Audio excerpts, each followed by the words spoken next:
Señal directa.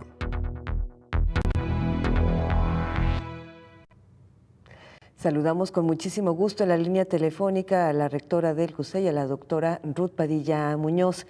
¿Cómo está, maestra? Muy buenas tardes. Muy buenas tardes, con mucho gusto de saludarle a usted y a todo el auditorio de este importante canal y radio. Gracias, maestra. Decirle a nuestra audiencia que los jueves usted colabora en esta segunda emisión de Señal Informativa.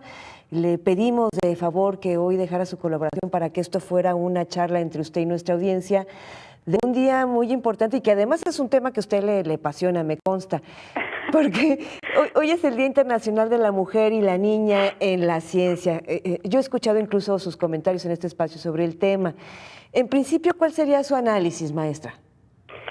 Bueno, Josefina, que yo podría estar muy contenta por un lado porque este año precisamente tenemos la representación femenina, bueno, fue el premio Nobel se otorgó el año pasado, pero de dos mujeres precisamente en química, que fue la doctora Emmanuelle Charpentier y la doctora Jennifer Doudna, quienes obtuvieron el premio Nobel y ahora son reconocidas como líderes en un campo que ha sido predominantemente masculino.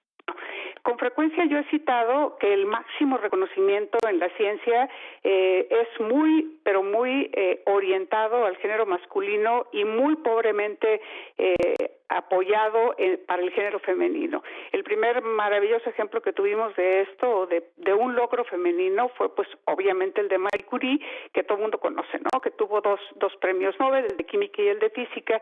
Pero si uno hace un análisis de cómo está este porcentaje de mujeres que han recibido el premio Nobel en las áreas de ciencia, pues nos vamos a dar cuenta que ese porcentaje es sumamente pequeño. En muchas ocasiones las mujeres han sido ignoradas cuando los descubrimientos por los que se otorga el premio Nobel son de ellas. El caso de Rosalind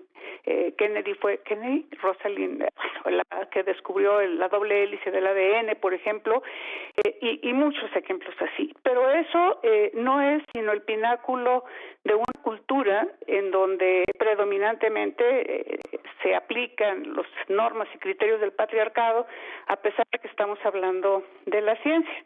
Y ¿qué puedo decir? Bueno, pues en la población de México somos, según el censo del 2020, poco más del 51% de mujeres.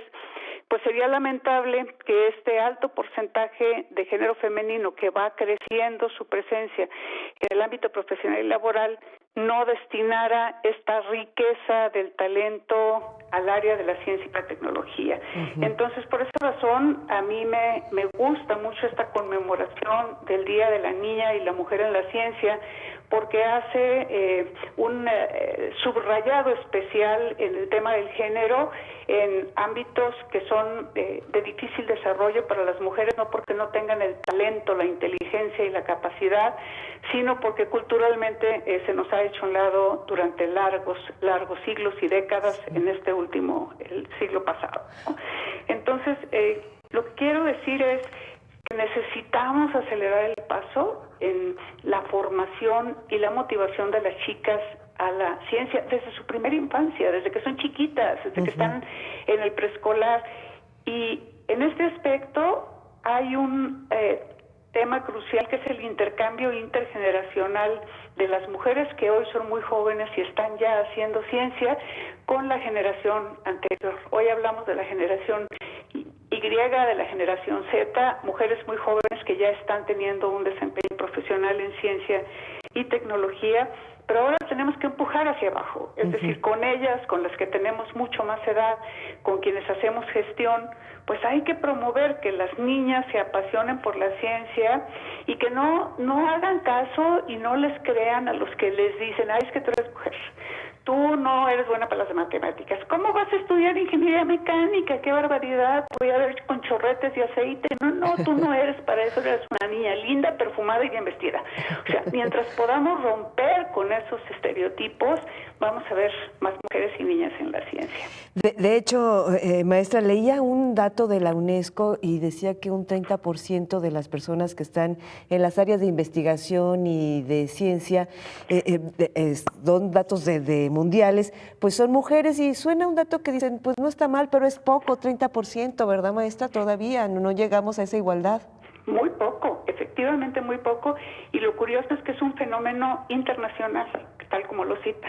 No solamente es de México, no solamente es de la UDG, nosotros tenemos una matrícula femenina de poco más del 28%, pero ni siquiera llegamos al 30% internacional.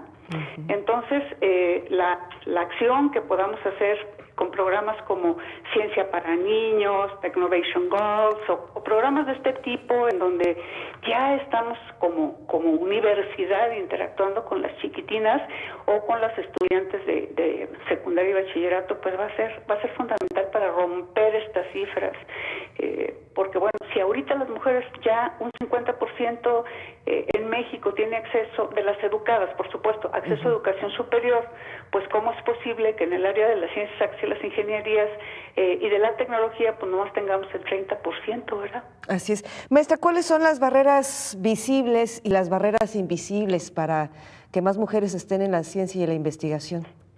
Creo que las barreras invisibles son el impedimento que tenemos para el desarrollo y ocupación de puestos en el ámbito profesional que siguen vigentes y son barreras mundiales. En unos países menos, en otros países más. En el nuestro son bastante duras y son muy apoyadas en el famoso techo de cristal. Pero el segundo es un impedimento cultural y educativo desde siempre.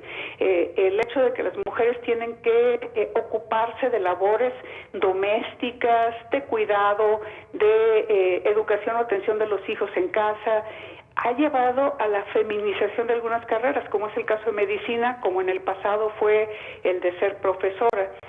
Pero que en la propia familia hay una denigración de las carreras de ingeniería para las chicas y una motivación para los hombres para que sí estudien estas carreras. Entonces estamos frente a un fenómeno de bloqueo, de barrera cultural y de barrera en la formación primero de la familia y luego de la propia sociedad. Por lo mismo que les decía al principio, o sea, el estereotipo de las mujeres no pueden ser buenas en matemáticas, pues, pero por supuesto que sí. O las mujeres, ¿cómo van a estudiar ingeniería mecánica, ingeniería aeronáutica, ingeniería civil?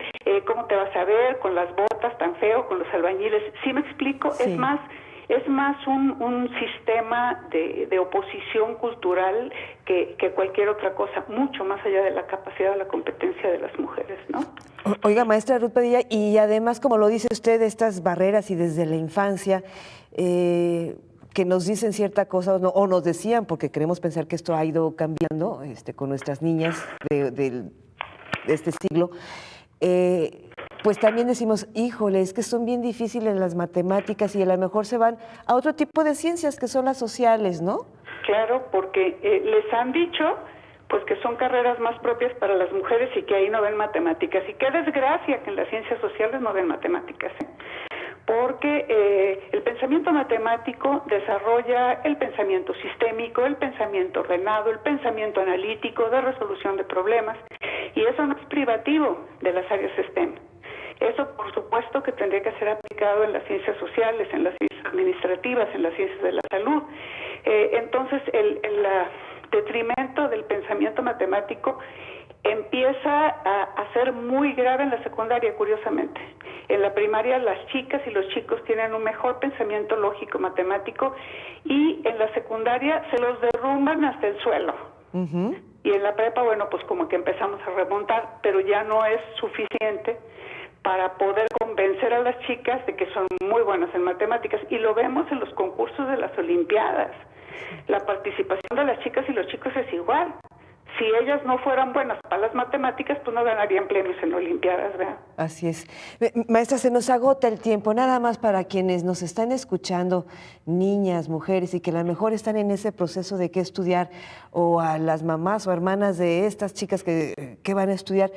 ¿Es un asunto de genios las ciencias exactas, las ingenierías? ¿O es no, jamás.